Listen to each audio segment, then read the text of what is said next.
예, 안녕하세요. 오늘은 ETF 상품의 롤오버에 대해서 이야기를 좀 해볼까 합니다. 사실 이야기를 할 마음이 없었달까, 지금 할 마음은 없었거든요. 좀 나중에 시간이 되면은 천천히 해보자라는 마음이 있었는데, 요즘 발등에 불 떨어지신 분들이 많더라고요. 물어보시는 분들이 많아가지고, 조금 급하게 한번 만들어 봤습니다. 주변 분들을 포함해서 주변 분들의 소개를 받고 제게 연락을 주신 분들이 ETF 상품을 사신 분들이 좀 많았어요. 요 며칠. 대부분 지금 롤오버 때문에 지금 문제가 생긴 분들인데, 이분들의 공통점이 뭐냐면은 그 ETF를 사셨는데 주식인 줄 알고 사셨다라는 분들이 생각보다 많더라고요. 일단 ETF는 주식이 아닙니다. 기본적으로 익스체인지 트레이드 펀드, 뭐 익스체인징 트레이딩 펀드 뭐 이렇게 해가지고 약자예요. ETF. 이름대로 펀드고, 뭐 상품은 구성에 따라서 여러 가지 있을 수 있습니다. WTI, 뭐 원유 같은 거, 골드 같은 금속, 그 외에는 뭐 삼성이나 이런 종합 주식에 관한 지수, 코스피, 코스닥도 있어요. 뭐 만들면 다 만들어져요.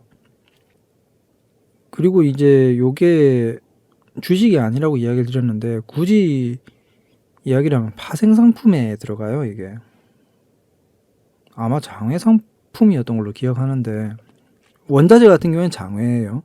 뭐 삼성이나 이런 거는 장내니까 나중에 뭐 장외 파생이나 이런 거는 별도로 이야기를 하고, 지금 주로 문제가 터져서 연락을 주시는 분들이 보면 원자재 펀드, 특히 오일 관련 펀드가 많은 것 같아요. 보니까 아마 생각에 국내에서 지금 상당수 사람들이 그 원유 원자재 ETF에 물려 있는 거죠. 쉽게 말해서 손실 상태인데, 아니면 아슬아슬하게 본전 상태, 그런 상태인데 롤오버 문제 때문에 오히려 그게 역전될 수 있는 상태가 발생하는 거죠.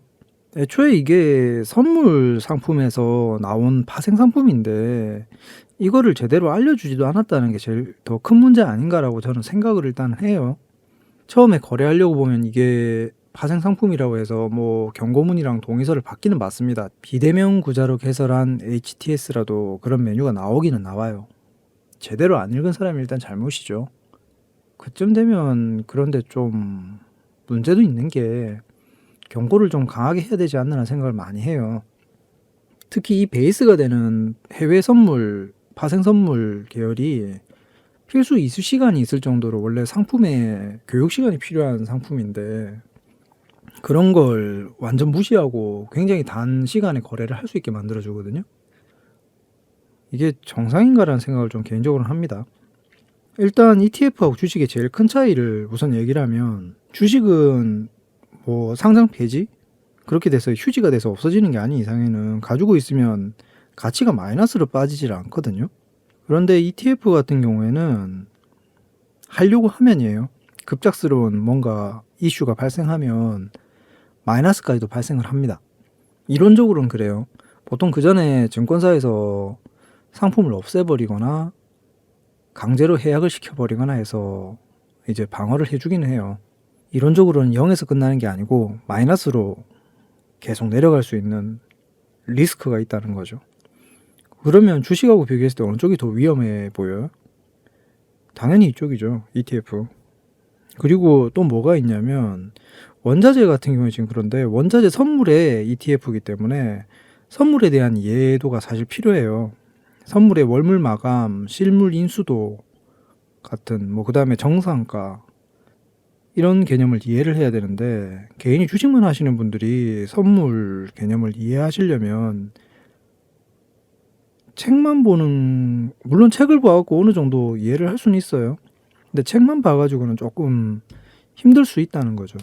심지어 지금 주식으로 알고 샀는데 무슨 이해가 있겠어요, 솔직히.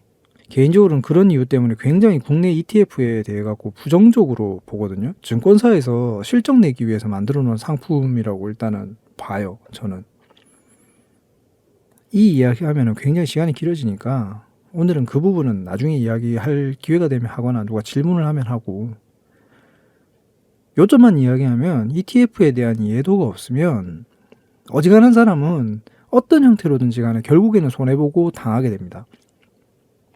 중간에 이야기를 했지만 선물 시장에 대한 이해도가 있으면 당하고 자시고가 없어요.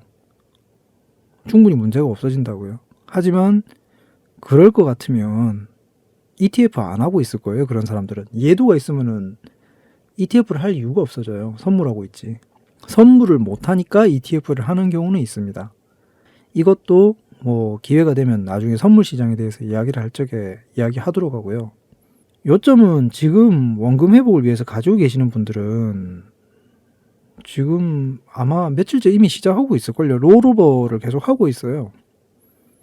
특히 지금 원유 선물이 가장 물어보신 분들이 많은 것 같고, 그 다음이 원자재 중에 금속이었던 것 같은데, 원유 같은 경우에는 다음 달 매달 월별로 월물이 있는 선물 상품인데, 다음 달 월물이 가격이 좀 더 높습니다. 그러면은 계속 이렇게 다음 월물이 가격이 높아지면 콘텐고 상태라고 해요.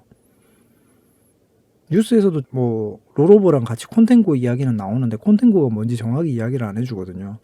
다음 월물로 넘어갈수록 가격이 올라가고 현물 가격보다도 고평가되어 있는 경우를 콘텐고, 그리고 저평가되기 시작하는 걸 백오데이션이라고 그러는데, 가끔 지금 뭐 콘텐고 가격이기 때문에 어쨌든 가격을 회복할 거니까 지금 롤오버 해도 괜찮습니다라는 식으로 이야기하는 분들이 좀 보여요. 보면 어떤 분이 그런 상담을 받고 와서 나한테 물어보더라고요. 저는 그런데 그런 의견을 좀 동의하기가 힘든 게, 일단은 롤오버를 하면 무슨 문제가 생기냐면요, 예를 들어서입니다. 그게 확정 가격이 아니기 때문에 계산을 해줄 수가 없는데, $100에 내가 100주를 가지고 있으면 이게 롤오버가 되면서 가치가 올라갔어요. 110불을 지불해야 되는 상태가 돼버려요. 그러면은 100불에 100주면 $10,000였을 거 아닙니까? 근데 그 총액은 $10,000인데 상품의 가치가 $110가 돼버렸어요. 올라갔단 말이죠. 그럼 10%만큼 올라갔으니까 나는 10%만큼 주식을 덜 보유해야지 그 총액을 맞출 수가 있어요. 이게 간단하게 설명하면 롤오버의 개념이에요. 반대로 뭐 저평가되면 더 가질 수도 있냐라고 물으면 그럴 수도 있는데, 뭐 그거는 또 그 상황대로 또 가격이 또 떨어지겠죠. 그래서 롤오버나 백오데이션이 무조건 반가운 소식이 아니고 이익이나 수익이 어떻게 될지는 계산해봐야 알아요.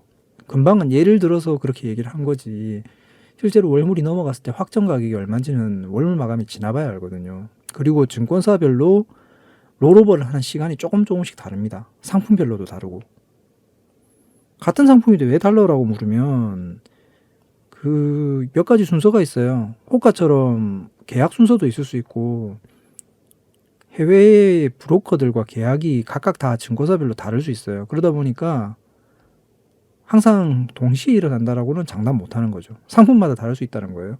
K사 증권 상품 ETF랑 W사의 같은 ETF 상품이랑 D사의 같은 상품이 있는데 롤오버가 다 다른 시기에 일어날 수 있다는 거예요. 그리고 그 시기에 따라서 가격 변동이 굉장히 심하면 누군가는 손실이 적거나 할 수 있는데 나는 그렇지 않고 굉장한 손실을 볼 수 있어요.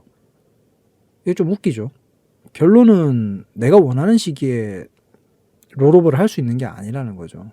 하는 데도 있긴 있는 것 같아요. 근데 보편적으로는 없는 것 같아요, 지금. 그러면 어떤 형태로든 간에 롤오버는 지금 당해야 되는 상태, 원금이 마이너스니까 하고 나면 또 마이너스로 주식수가 줄어들 가능성이 높아지고, 이게 회복이 될지 안 될지는 모르지만 롤오버를 계속 해야 되는 상황이 다음 달 되면 또 올 수도 있는 것이고, ETF 한번 잘못 들었다가 굉장히 애먹는 거죠. 추가 자금이 들어가는 경우도 생길 수도 있고요. 사람에 따라서는. 사실 롤오버 할 적에 월물을 건너뛰면은 조금 스트레스를 덜 받을 수가 있는데 ETF는 그거를 내가 고를 수가 없어요. 이런 부분도 조금 문제긴 한데, 뭐 지금 이 상황에서는 어차피 문제가 되는 거는 더 근본적인 문제가 다른 데서 있기 때문에 별 의미가 없고요. 선물 시장에 대한 이야기라서. 다른 뭐 남들 험담하기도 싫고 그러니까 요점만 이야기를 드리면, 다른 ETF에 대해서 말하시는 분들은 뭐 어떤 의견을 가지고 계시든지 간에 내가 다 본 게 아니니까 다 틀렸어요, 다 맞아요, 뭐 이렇게 의견을 제가 얘기를 못 해요. 그리고 남 욕해가지고 뭐 좋을 일 없잖아요. 좋은 일만 해도 세상 죽을 때까지 착하게 살지 어떨지 잘 모르는데, 그래서 굳이 긁어 부스럼 생길 만한 문제는 이야기를 안 하고 싶어요. 그래서 그거는 패스를 하고, 개인적으로는 어찌됐든 간에 ETF는 하지 말라라고 이야기를 하는 편이에요. 정확히는 파생 상품 자체를 이해가 없으면 하지 말라라고 이야기를 하거든요. 예를 들면 ETF, ELW, 그 외에 지금 최근에 문제 생긴 DLS 상품, DLF 같은 거, 약자로만 봐도 뭔지 모르겠잖아요. 근데 남들이 좋다고 하니까 하는 거지. 해놓고 보니까 안 그래. 수익이 다 날 것 같으면 얼마나 좋은데 수익이 안 나잖아요. 애초에 파생 상품 자체가 수익이 보통의 방식으로 나오지 않거나, 그 해칭이라 그러죠. 일방적으로 가격이 올라갔을 적에 리스크 방지를 위해서 만들어 놓은 상품이 많아요. 그렇기 때문에 개인이 쉽게 돈 벌 수 있는 수단으로는 적합하지가 않거든요. 최근에 변동성이 원체 크다 보니까 개인이 들어올 여지가 좀 많이 생긴 것 뿐이에요. 어찌되었든 간에 저는 주변에 ETF 한다 그러면 많이 말려요. 차라리 주식을 해라, 또는 뭐 선물을 해라, 이렇게 얘기를 하는데, 요 주변을 보면은 뭐 리딩방이라고 그러죠. 뭐 투자 자문사들, 그다음에 유튜버, 그리고 증권사, VIP를 담당하는 창구 직원마저도 지금 이상하게 ETF를 권하고 있어요, 지금. 이거 하면 돈 법니다, 사장님. 이렇게 권한 사람들이 그렇게 좋으면 자기가 하면 되지 왜 권해요? 뭐 나 같으면 그거 빚내갖고 남들 모르게 하겠다, 그죠? 물론 금융계에 있는 사람들은 투자 제한이 있어가지고 함부로 못하는 경우도 물론 있긴 있습니다. 그런데 정말 그렇게 좋을 것 같으면 가까운 사람들 권하지 생판 남한테 권하겠냐고요. 어쨌든 저는 추천을 안 해요. 지금 원자재가 지금 시작 중이고, 롤오버가 아마 월물 교체 마감이 있는 ETF들은 이제 시작일 거예요. 아마 월말까지 줄줄이. 문제는 원자재가 특히 지금 물리신 분들, 손실이신 상태거나 뭐 이런 분들이 많으신 것 같은데, 롤오버에 대해서 좀 신중하게 접근할 필요가 있습니다. 그 롤오버를 하고 나서도 과연 올라갈까라는 거, 원유 가격이. 기회가 되면 이야기를 하겠지만 요점만 이야기하면 저는 당장에 그렇게 급등할 거라고 생각을 안 합니다, 원유 가격이. 그래서 계속 롤오버 비용을 부담하는 게 맞는 건지, 정말 그렇게 할 것 같으면 나중에 기회를 잡아서 다시 재매수를 하는 게 현명한 것인지, 청산을 하고 나서 지금은. 뭐 사람마다 판단 기준이 다 다르니까 뭐가 맞다고 이야기는 못 드려요. 제가 상담해주는 분들한테는 제가 이런 경우 저런 경우에서 롤오버 유지해라, 또는 청산하는 게 좀 합리적인 것 같다라는 등등의 조언을 해드렸습니다. 그런데 영상 들으시는 분들은 제가 다 모르니까 뭐라고 이야기를 못 드린다는 거죠. 뭐 따로 물어보시면은 상황을 들어보고 제가 조언은 드릴 수 있습니다. 개인적으로는 누누이 이야기 드리지만 ETF 자체를 추천을 저는 안 드려요. 일단은 가지고 있는 거는 그래도 어떻게든 도망 나와야겠죠, 그죠?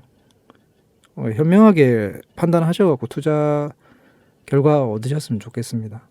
좋은 하루 보내십시오.